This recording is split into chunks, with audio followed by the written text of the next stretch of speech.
안녕하세요. 안석현 목사입니다. 지난주에는 어린이날 때 가족들과 좋은 시간을 보내는 것을 숙제로 내드렸습니다. 숙제를 잘 하셨는지요? 뭐 숙제 검사는 주님께서 하실 테니까 어련히 잘 하셨으리라 믿고요.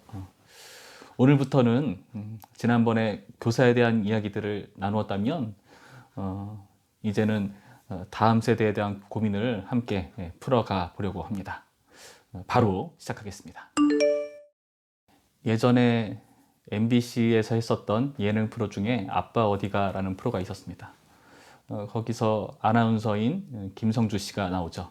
그래서 그 김성주 씨가 자기 아들한테 함께 여행하고 노는 과정에서 계속해서 뭐 잘 봐둬라, 이런 것들을 좀 체크하라, 여기 나온 글도 좀 읽어봐라 라고 하면서 잔소리를 하는 장면이 있습니다.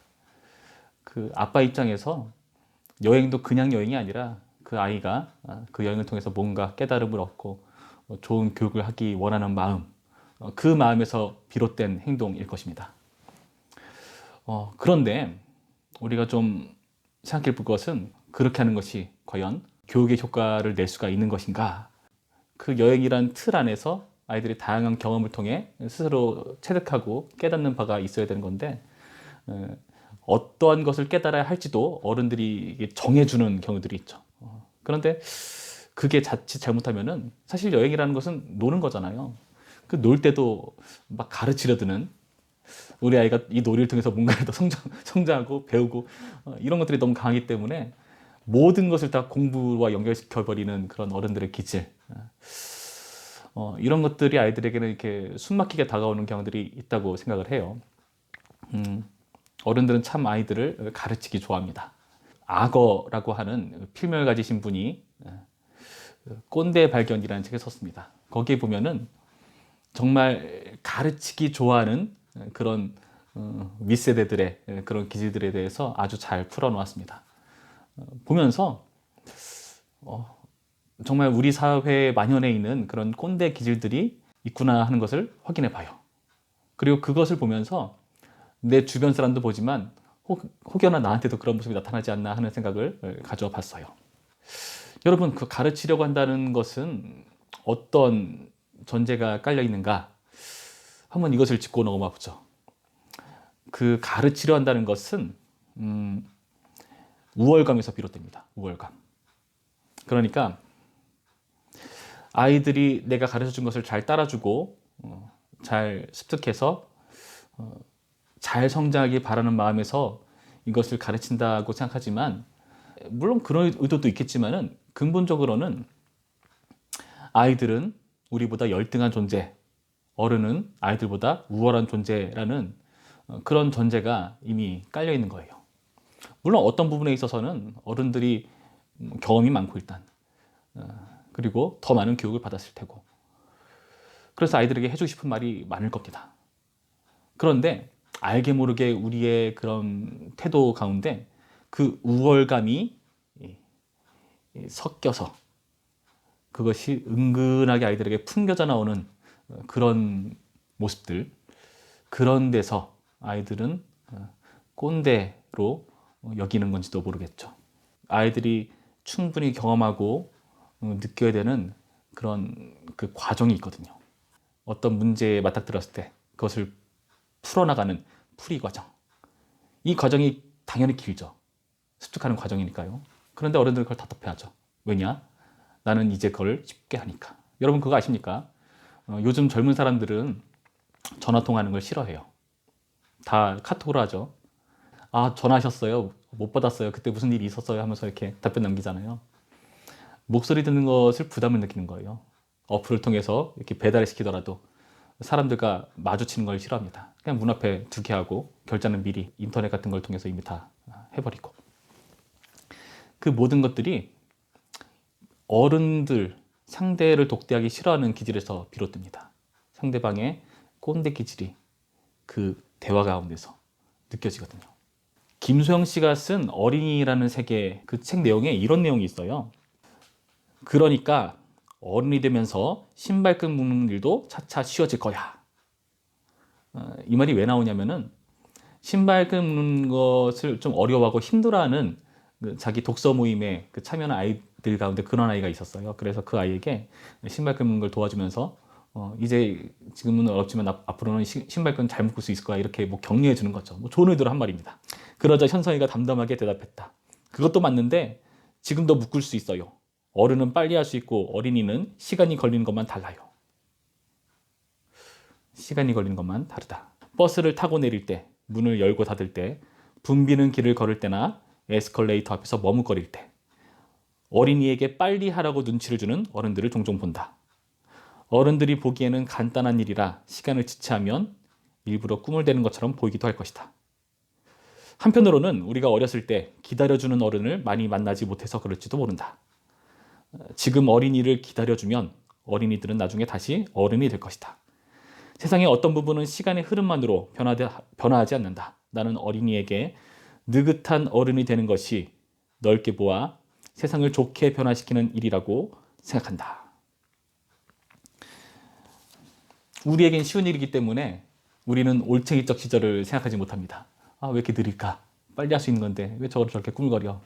대신해 주거나 잔소리를 하거나 그렇게 처리하는 경우들이 많죠. 물론 급할 때는 그렇게 할 수 있겠지만은 그런데 그 말투와 그 행동과 그 태도에서 어른 특유의 어린이보다 우월하다는 그 뉘앙스가 풍긴다면 그건 꼰대인 것이죠. 저는 공부를 잘 못했어요. 학창 시절의 공부는 저랑 잘 맞지 않더라고요. 어떻게 하다가 나름 괜찮다고 하는 고등학교에 진학을 했는데 그때는 뺑뺑이였거든요. 뺑뺑이가 잘 걸려서 이렇게 고등학교를 갔는데 그때 수업 시간에 정말 힘들었던 것 중에 하나는 뭐였냐면은 진도가 너무 빠르다는 거였어요. 저의 실력은 도저히 따라잡을 수 없는 그런 수준의 내용들을 가르치고 배우는 거죠. 중간에 길을 잃었으니 도저히 따라잡을 수가 없죠. 빠른 진도가 저는 싫었습니다. 공부 잘하는 사람은 공부 못하는 사람을 이해 못하죠. 뛰어난 사람은 그 부분에 좀 어리숙한 사람을 이해하지 못합니다. 신앙에서는 어떨까요, 여러분? 신앙에서는 정말 눈높이 교육이 필요하고요. 좀 기다려주는 그런 태도가 필요합니다. 어린이는 열등한 존재가 아니라는 생각에서 시작하셔야 됩니다. 내가 어른이라고 해서 우월한 존재가 아니라는 그 전제에서부터 시작하셔야 됩니다. 어린이들은 다만 시간이 걸릴 뿐이다. 물론 독단적으로 막 이렇게 닥달하고 억지로 막 끌고 가면은 뭐 성과야 더 빠를 수 있을지도 모릅니다. 그런데 그게 과연 좋은 걸까요? 만약에 개그맨이 관중보다 먼저 웃는다 생각해 보세요. 연기자도 생각해 볼까요? 먼저 감정이 과잉돼서 우는 연기자. 별로죠. 그 이병헌 씨가 연기를 되게 잘하잖아요. 그분 보면은 과하지가 않잖아요. 설득력 있게 다가오잖아요. 찬양을 인도할 때 막 먼저 흥분하는 찬양 인도자. 서두른 게 별로인 케이스들이 꽤 많다는 겁니다. 왜 별로가 될까요? 함께하는 사람 입장에서는 공감할 수가 없기 때문에. 빠른 걸 따진다면 여러분 군대처럼 해야죠. 상명하달 그래서 따다다닥 일이 진행되잖아요. 근데 한번 생각해 봅시다. 그 빠르게 척척척 진행되는 그 군대 너무나 좋아 보이지만 다시 군대를 가라라고 하면은 좋아할 사람이 누가 있습니까? 왜 다시 가고 싶어 하지 않는 곳이 되었습니까? 군대 그 시스템을 여러분 잘 생각해 보세요. 군대는요 위계 질서라는 게 있어요. 위계 질서. 위계 질서가 있으면 친구가 될 수 없습니다. 친구가 될 수 없어요. 여러분 한번 생각해 보세요. 여러분의 직장 상사가 어디 여행 가는데 뭐 이렇게 가자고 막 이렇게 해가지고 막 사원들 데리고 주일날 뭐 산에 올라간다던가 좋습니까? 나랑 대화가 통하고 편안한 사람들과 같이 가야 재미가 있는 거지. 위계 질서가 있는 그 틀 안에서는 모든 게 다 불편한 법이에요. 마치 시어머니와 며느리가 마냥 편할 수 없는 것처럼 위계 질서가 있으면 친구가 될 수 없습니다. 그래서 예수님께서도 그 위계 질서를 깨뜨리시고 우리 가운데 찾아오신 겁니다. 하나님으로서의 그 계급장 떼고 우리 가운데 찾아오신 거거든요. 왜 그렇게 하셨을까요? 우리를 포기하지 않으시기 때문에 그 시간을 기다려 주시는 겁니다. 그리고 강압적으로 몰고 가는 것이 아니라 우리 가운데 찾아오셔서 인격적으로 만나시고 우리의 친구가 되신 그 예수 그리스도의 모습을 여러분 한번 떠올려 보시기 바랍니다. 성육신이 필요한 그 모든 과정들. 우리가 주일학교에서 꼰대 기질이 발휘되는 것은 제가 말씀드렸듯이 그 어른으로서의 우월감으로 아이들을 대하기 때문이라고 말씀드렸습니다. 거기서 위계질서라는 게 생겨버리죠. 아이들에게 계급장 떼고 먼저 친해지는 것부터 시작하시기 바랍니다. 그 친구가 되기 전에 그 위계질서로 여러분의 그 우월감으로 아이들에게 접근해 버린다면은 아이들 영영 문을 닫아버릴 겁니다. 그 아이들의 문을 열려면은 먼저 여러분 그 위계질서를 지우세요. 그 아이들처럼 어울리시기 바랍니다. 어울릴 때 가르치려고 되지 마시고 일단 친해지세요. 그러고 나서야 그 다음에 여러분들의 말이 그들에게 들어가는 법인 것입니다. 제가 미대를 다니던 시절에 미술 작품에 대해서 되게 막 고민을 했어요. 나는 어떤 작품을 해야 되나, 어떤 그림을 그려야 되나, 막 여러 가지 고민을 하면서 막 예술에 대해서 막 심각한 고민을 했던 적이 있었습니다. 그 당시 미대 교수님들 같은 경우는 뭐 대단한 가르침을 주셨는가 하면은 사실 그렇지 않을 때가 많았어요. 그런데 제가 보니까 그분들이 무조건 가르치려고 하시는 것이 아니라 충분히 고민하는 시간을 주시는 거더라고요. 먼저 고민해 보게 하고 생각하게 하고 그 엄청난 고뇌와 풀이 과정을 거쳐서 작품을 하나하나 시도해 보고 그려나가는 거죠. 그러다가 교수님이 그냥 지나가듯 한마디 툭 던지십니다. 그런데 제가 엄청나게 고민했었던 그때의 그 교수님의 가르침이 딱 들어오는 순간 그게 엄청난 해결책이 된 경우들이 꽤 많았어요.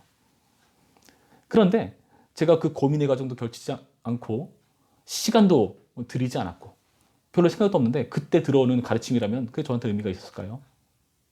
가르치는 것은 때가 있고 그래서 기다려줘야 될 때가 있고 그 가르쳐야 할 때를 잘 구분하고 접근하는 이런 지혜, 그런 지혜가 좋은 교사의 자질이 아닐까 하는 생각을 가져봅니다.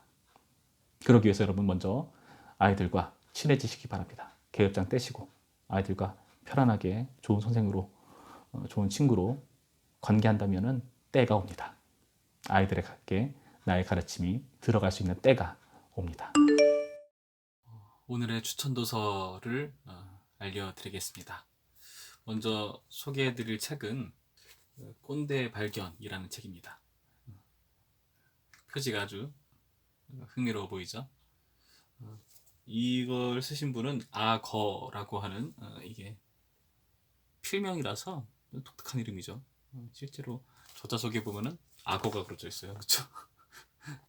좀 B급 정서가 있는 그런 표지와 느낌, 제목이 있지만 이 표지의 분위기와 다르게 실제 내용은 굉장히 사회과학서로서 아주 잘 다루고 있는 책입니다. 거의 논문에 버금가는 아주 구체적인 꼰대에 대한 내용도 다루고 있으니까요. 이걸 보시면은 굉장히 많은 꼰대에 대한 지식을 얻을 수 있고, 그리고 이 사회 속에서 부조리한 그런 위계 질서라던가 그런 내용들을 굉장히 잘 다루고 있는 책입니다. 한번 보시기를 권해드립니다. 그리고 또 하나 추천드릴 책은 차라리 이기적으로 살 걸 그랬습니다 라고 하는 책입니다. 이걸 쓰신 분은 김영훈 씨라고 연세대학교 심리학 교수신데요.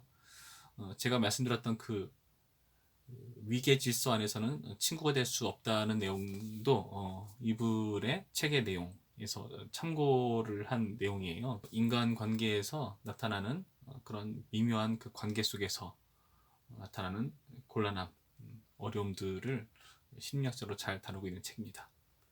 그래서 이 두 가지 책을 보시면 이 사회 전반적으로 펼쳐져 있는 그런 부조리함, 그 위계 질서, 인간이 죄인이기 때문에 벌어지는 그런 안타까운 현상들에 대해서 아주 잘 설명하고 있는 책이기 때문에 보시면 여러분의 인문학적인 그런 지평이 훨씬 넓어지리라 생각을 합니다.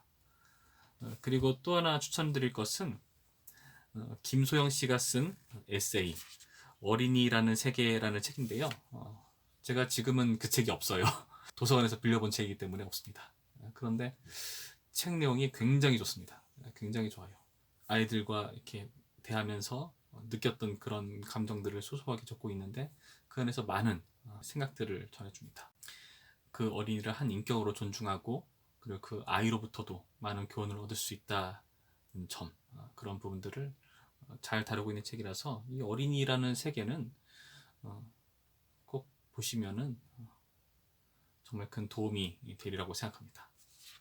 그리고 번외로 책은 아니지만 여러분들에게 추천드릴 텔레비전 프로그램이 하나 있습니다. 2018년 거의 막바지에서 2019년 넘어가는 그쯤 해가지고 EBS에서 신년 특별 기획으로 놀이의 힘이라고 하는 프로그램을 방영한 적이 있었습니다. 그걸 보시면은 아이들이 놀이를 통해서 어떻게 관계하고 성장해 나가는가를 잘 다루고 있는 책이거든요. 뭐 골자는 아이들의 놀이에 대해서 우리가 뭐 규정하거나 가르치려 들거나 할 필요 없이 아이들은 자연스럽게 놀이를 통해서 배우고 성장하고 자라간다는 내용을 아주 설득력 있게 다룬 프로그램입니다. 보시면 많은 도움이 될 겁니다. 여러분들이 뭐 교사로든 부모로든 어떤 경우든 아이들에게 꼰대처럼 여겨졌을 법한 그런 경험들이 있다면 그런 내용들을 함께 나눠주시면 좋겠습니다. 내가 이런 행동을 한 것이 아이들에게 꼰대처럼 비춰질 수 있었겠다라고 여러분이 스스로 느낄 때가 있잖아요. 그렇죠? 그런 내용들을 이렇게 다뤄주시면은 그런 부분을 통해서 또 다른 유익과 교훈이 있지 않을까 하는 생각을 가져봅니다. 많은 댓글을 통해서 여러분의 경험을 들려주시면 감사하겠습니다. 오늘 수고 많으셨고요. 다음번에 계속해서 두 꼰대 나머지 시간을 이어가도록 하겠습니다. 수고 많으셨습니다.